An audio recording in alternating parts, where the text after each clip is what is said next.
Vamos a calcular ahora el volumen del fluido primario. Tenemos por un lado los litros del colector, que dependerá un poco del fabricante, pero que suele estar comprendido entre 1,5 litros y 2,5 litros. Y en el enunciado nos daban que cada colector tenía 2,5 litros. Por el número de colectores que nos ha salido en el cálculo, pues nos da un volumen total de colectores en litros. Tenemos este volumen.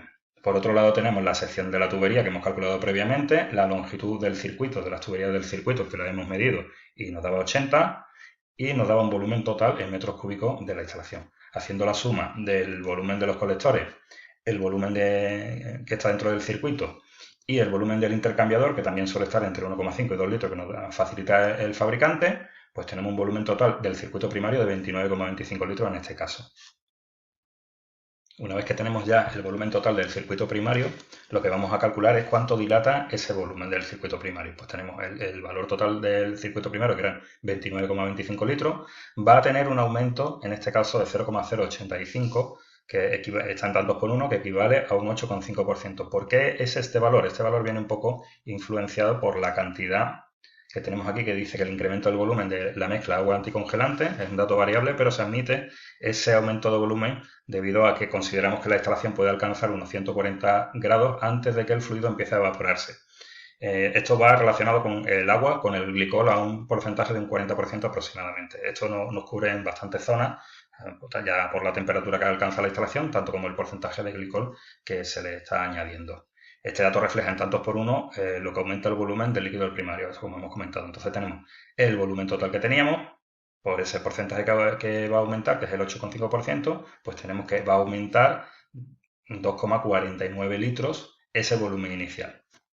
Es interesante tener también en cuenta el volumen de reserva y vaporizado del vaso de expansión. Al cálculo del volumen que dilata el fluido del primario, que ya habíamos calculado que era 2,49, le vamos a sumar también el volumen de reserva. Este volumen de reserva, como me viene aquí indicado, dice que debemos tener ciertos volúmenes de reserva para poder purgar la instalación y tener un volumen disponible para entregar el circuito en caso de una helada. Esto es que aumenta el volumen porque parte de la instalación de ese fluido primario puede llegar a congelarse. Entonces se hace un cálculo teniendo en cuenta que desde 20 grados hasta menos 24 grados esa dilatación que se produce en el fluido y se estima en 2,9%, vienen tantos por 1. Y lo vamos a hacer por un lado con el cálculo, ese 2,9% multiplicado por el volumen total del circuito primario nos dará un valor, y por otro lado un valor de 3 litros como mínimo que hay que tener. El valor mayor es el que tenemos que considerar como valor de reserva.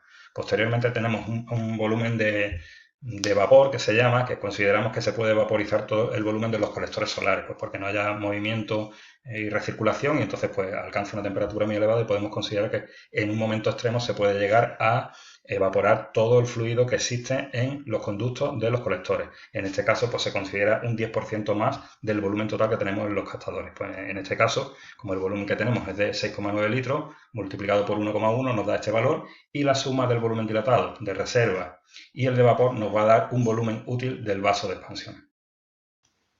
Ahora vamos a realizar el cálculo del coeficiente de presión, que viene definido por varios parámetros. El primero es la presión de llenado mínima del circuito primario, debe estar comprendida entre 1,5 y 2,5 bares. Vamos a coger un valor intermedio que serían 2 bares. Luego tenemos también la presión estática, que sería la diferencia de cota que podemos tener, la columna de agua que podemos tener dentro de la instalación. Imaginemos que tenemos un edificio con una diferencia de cota de 10 metros, pues cada 10 metros tendríamos un bar de presión que añadir. Tendríamos que añadir aquí un 1, en el caso de que la instalación, tanto el depósito como la bomba, estuviese en la planta baja y 3 plantas más para arriba, a 10 metros no encontrásemos pues bueno, los colectores. En este caso tendríamos que poner aquí un 1. En este caso no es así, en el ejemplo, pues lo dejamos tal cual. La suma de los dos me va a dar una presión de llenado de ese circuito, pues bueno, pues por 2 bares.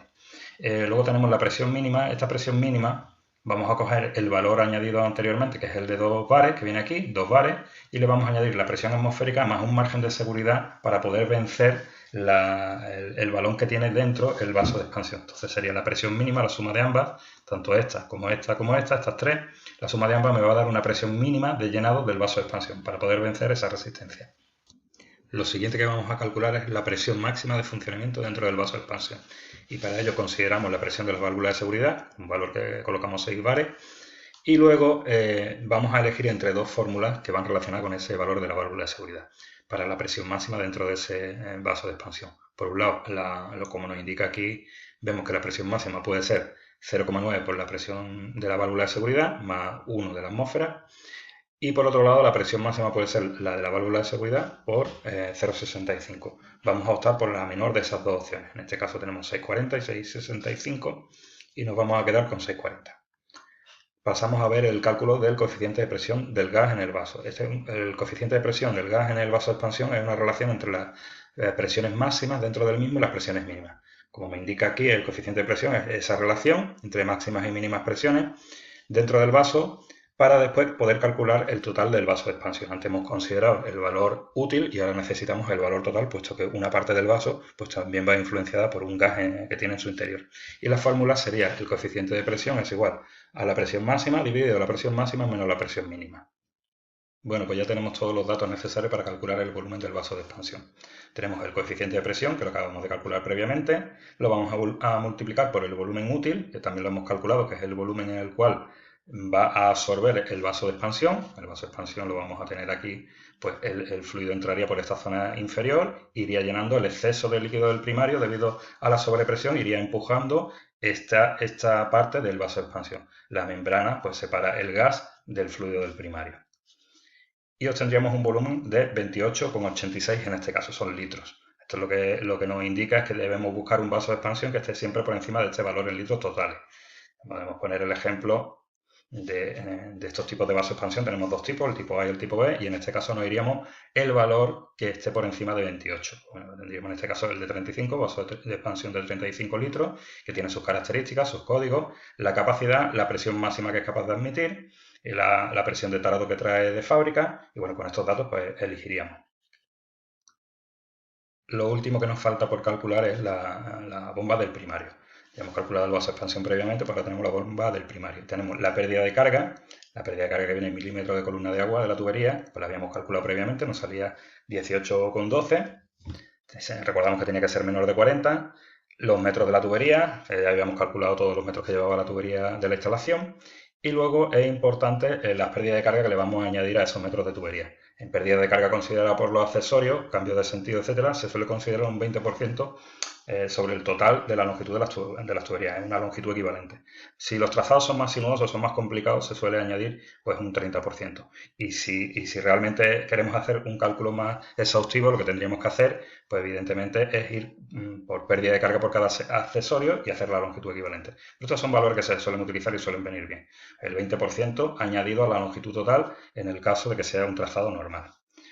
Luego tenemos las pérdidas de la carga de las tuberías, sería el resultado total, esa suma de todo y la multiplicación, y pasado a metros de columna de agua. Pues tendríamos 1,74 metros de columna de agua. También tendríamos las pérdidas en el intercambiador, el fabricante nos lo suele facilitar, en este caso 1,2 metros de columna de agua, y las pérdidas en los colectores, pues bueno, que también nos lo da el fabricante y suele estar...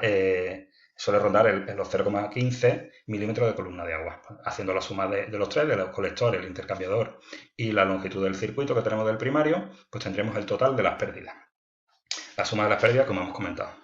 Por lo tanto, la selección de la bomba del circuito del primario se ha realizado de modo que su curva característica contenga ese punto de pérdida, que sea capaz la bomba de sobrepasar esa pérdida de carga. También, por otro lado, teniendo en cuenta, evidentemente, que sea capaz de soportar el caudal que ya habíamos calculado previamente. Entonces buscamos una bomba que me cubra las dos condiciones, tanto el caudal que necesito suministrar como sea capaz de sobrepasar las pérdidas de carga que me va indicando el circuito.